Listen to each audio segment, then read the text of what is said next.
नमस्कार दोस्तों, hashtag share platform पर आप सभी लोगों का स्वागत है।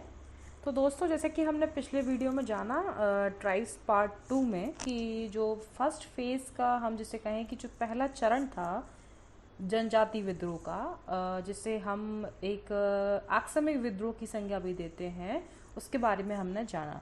ठीक है, आज जो है, आज मैं 20वीं शताब्दी में जनजाति विद्रोह जो हुए, मैं आज उनके बारे में आप सभी के सामने चर्चा करूँगी। ओके, उम्मीद है कि आप सभी लोगों को ये सीरीज पसंद आ रही होगी और इसी उद्देश्य से मैंने ये चालू भी की है। और हो सके तो अपने कमेंट्स भी जो है कमेंट सेक्शन में दीजिएगा और फीडबैक मतलब दीजिएगा।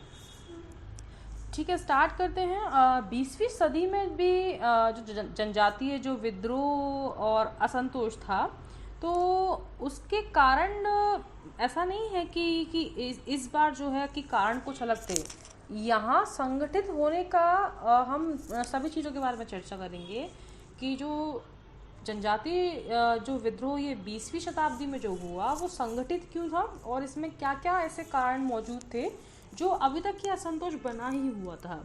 क्योंकि आप इस समय देखेंगे कि राष्ट्रीय आंदोलन की एक धारा भी एक वो धारा है जो सामान्य प्रश्नों को लेकर के उठ रही थी, और यहाँ जनजातियों का अपना एक एजेंडा या मुद्दा हम बोल सकते हैं कि ये एक अलग धारा के रूप में बह रहा था।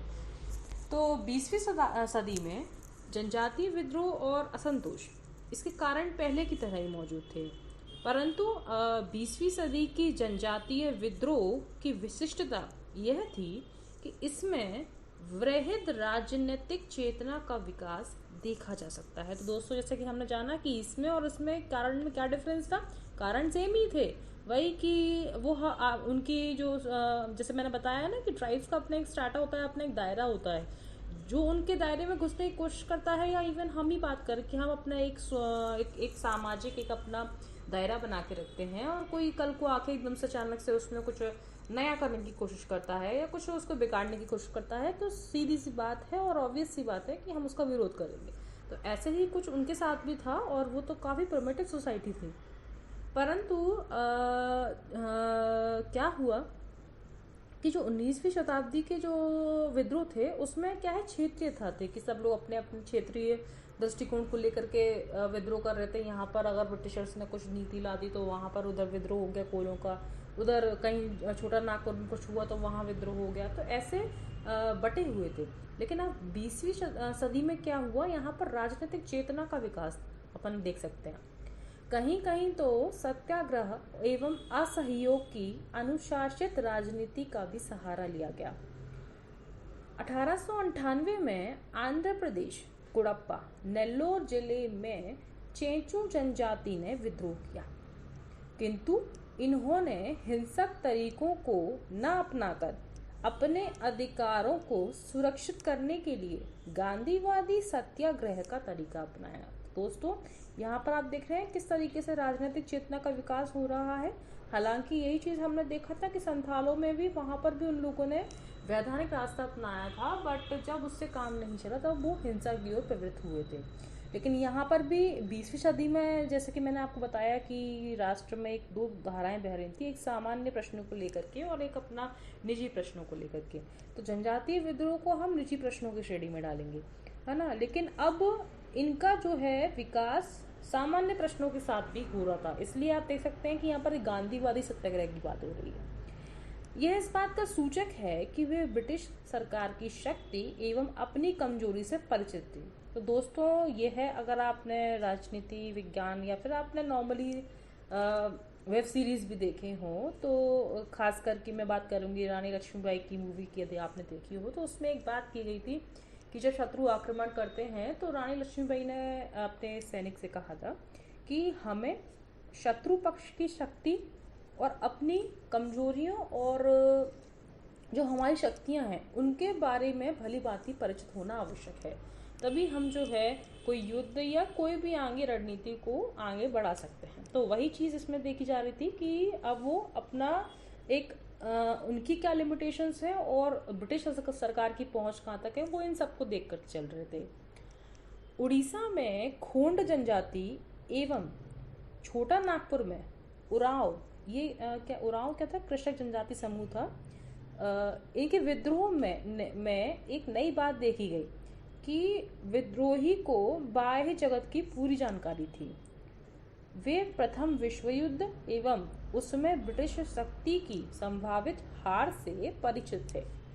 देख रहे हैं दोस्तों, मतलब उनको ये पता था कि प्रथम विश्व युद्ध चल रहा था और उसमें ब्रिटिश शक्ति की किस प्रकार हार हुई, ये सब भी उन्हें सब पता था। आप देख रहे हैं एक ओवरऑल अब उनमें नीति, एक ओवरऑल रणनीति जिसे हम कहेंगे वो देखी जा सकती है। आगे चलकर इसी उरांव जनजाति के बीच जाना भगत के नेतृत्व में ताना भगत आंदोलन प्रारंभ हुआ। इस आंदोलन का गांधीवादी राष्ट्रवाद से गहरा संबंध था।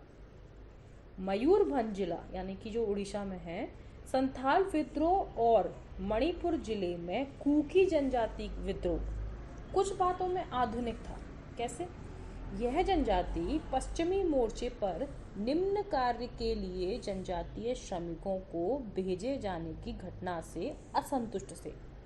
ठीक है, यहाँ मतलब असंतुष्टता का फैक्टर हमें दिखाई दे रहा है। 1913 में राजस्थान में बांसवाड़ा एवं डूंगरपुर में भीलों का विद्रोह हुआ।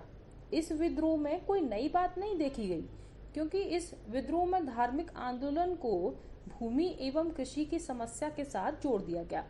इस विद्रोह का नेता गोविंद गुरु था। जनजातीय विद्रोह की श्रृंखला में 1922 से 24 का रंपा विद्रोह प्रमुख है। रंपा विद्रोह ये आंध्र प्रदेश का रंपा जो है वो आंध्र प्रदेश का प्रशासनिक क्षेत्र था, वहां पर यह विद्रोह हुआ था। यह विद्रोह अलूरी सीताराम राजू के नेतृत्व में हुआ। इसने जनजातीय प्रतिरोध की एक नई तस्वीर प्रस्तुत की। कैसे? इसमें प्रारंभिक विद्रोह के साथ आधुनिक राष्ट्रवाद को जोड़ दिया गया। इस आंदोलन को असहयोग आंदोलन की प्रतिरोधात्मक शक्ति से प्रेरणा मिली।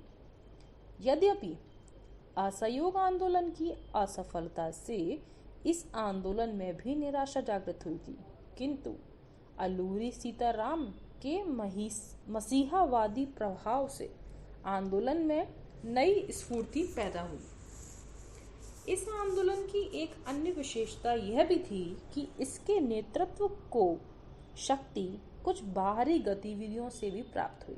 कैसे?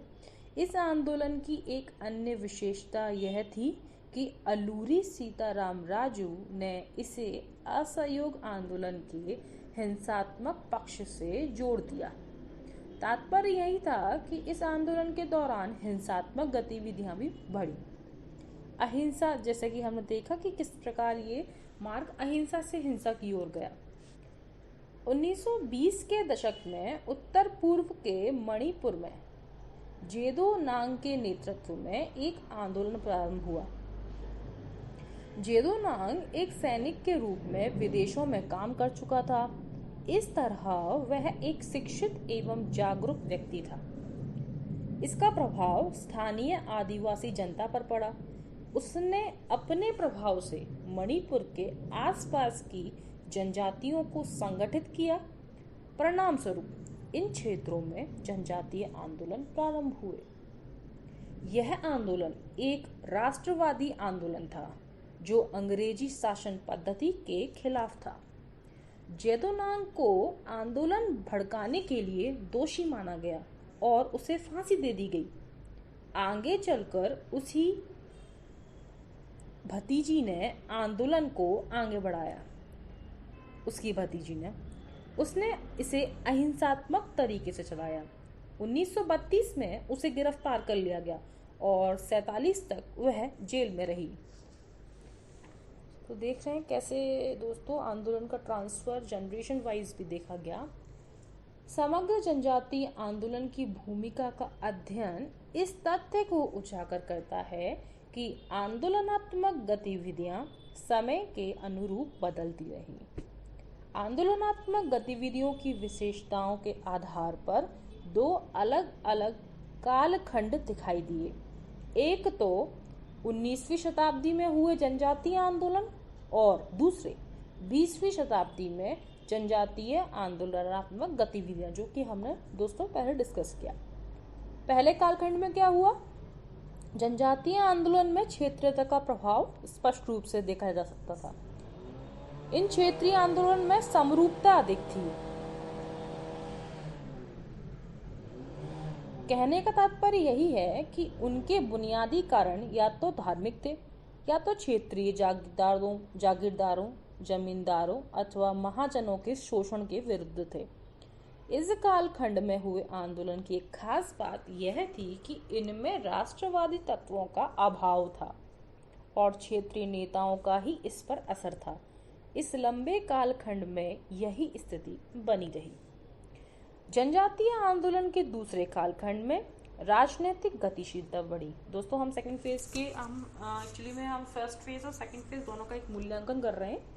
तो उसमें हम देख रहे हैं कि पहले कालखंड का स्वरूप क्या था और दूसरे कालखंड जनजातीय आंदोलन के दूसरे कालखंड का स्वरूप क्या था। इस समय तक भारत में राष्ट्रीय कांग्रेस की स्थापना हो चुकी थी और राष्ट्रीय स्तर पर उसे महत्व मिल चुका था। यही कारण है कि जनजातीय क्षेत्रों में भी राजनीतिक चेतना का विकास हुआ। 1900 के बाद जो भी आंदोलन हुए उनमें राष्ट्रवादी भावना प्रबल थी। इस कालखंड में एक नई चीज यह भी प्रकट हुई कि इस समय कुछ आदिवासी नेता शिक्षित वर्ग से आए। उनकी शिक्षा, दीक्षा, सोच, विचार और संगठनात्मक क्षमता का असर भी आंदोलनात्मक राजनीति में दिखाई दिया। 1920 के बाद जनजातीय विरोध का रूपांतरण जिस गति से हुआ उससे यह और भी स्पष्ट हो गया कि एक क्षेत्र विशेष में होने वाली राजनीतिक गतिविधियां राष्ट्रीय आंदोलन से जुड़ चुकी थीं, जिनका प्रभाव 1930 के बाद जंगल सत्याग्रह के रूप में दिखाई दिया।